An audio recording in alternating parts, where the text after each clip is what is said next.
Hi everyone, welcome to my YouTube channel. तो आज से हम शुरू करने जा रहे हैं हिस्ट्री की हैंड नोट्स की सीरीज। और हमारा पहला टॉपिक रहेगा धार्मिक ग्रंथ, जिसमें हम वेदों के, उपनिषदों और पुराणों के बारे में पढ़ेंगे। तो चलिए शुरू करते हैं। सबसे पहले हम वेदों के बारे में पढ़ेंगे और उनमें पहला है ऋग्वेद। ऋचाओं के क्रमबद्ध ज्ञान के संग्रह को ऋग्वेद कहा जाता है।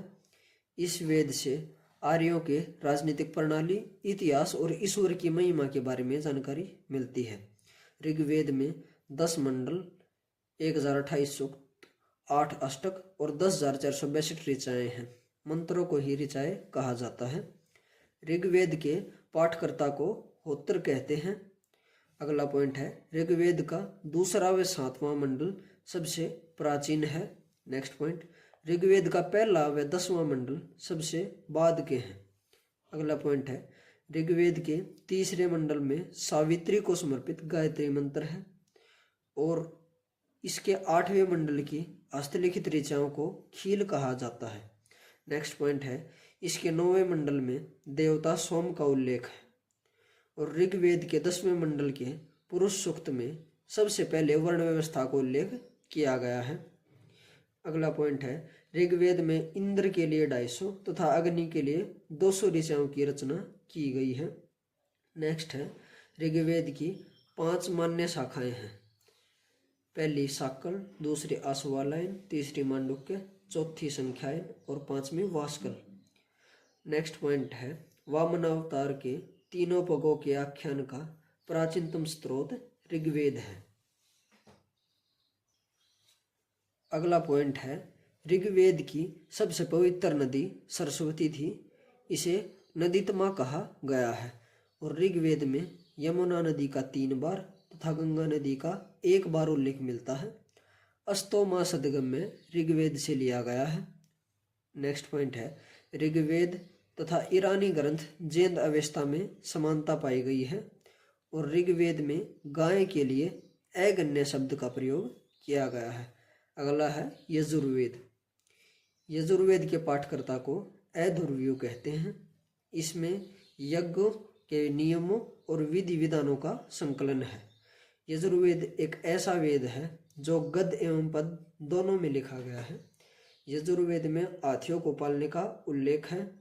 इसमें सर्वप्रथम राजसूय एवं वाजपेय यज्ञ का उल्लेख मिलता है। नेक्स्ट पॉइंट है, इसमें 40 मंडल और 2000 मंत्र हैं। अगला पॉइंट है, इसकी 2 शाखाएं हैं। पहली कृष्ण यजुर्वेद, दूसरी शुक्ल यजुर्वेद। अब आगे कृष्ण यजुर्वेद की भी 4 शाखाएं हैं, काठक, कनिष्ठल, मैत्रायत्री और तैत्तिरीय। उसके बाद अगला वेद है सामवेद। इसके पाठकर्ता को उद्रात्र कहते हैं। सामवेद में 1810 सूक्त हैं। इसे भारतीय संगीत का जनक माना जाता है। इसी में 7 स्वरों का उल्लेख है और सामवेद के प्रथम दृष्टा वेदव्यास के शिष्य जैमिनी को माना जाता है।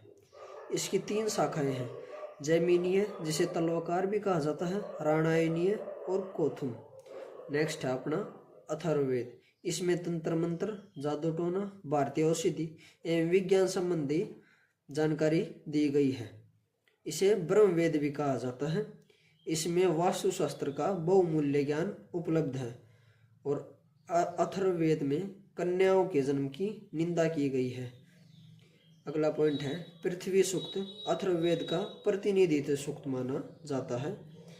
नेक्स्ट पॉइंट है, इसके पाठकर्ता को ब्रह्म कहा जाता है और अथर्ववेद में सभा एवं समिति को प्रजापति की 2 पुत्रियां कहा गया है। इसकी 2 शाखाएं हैं, पहली सौनक, दूसरी पैपलाद। नेक्स्ट पॉइंट है, इसमें परीक्षित को कुरुओं का राजा कहा गया है। उसके बाद है वेदों से संबंधित उपवेद।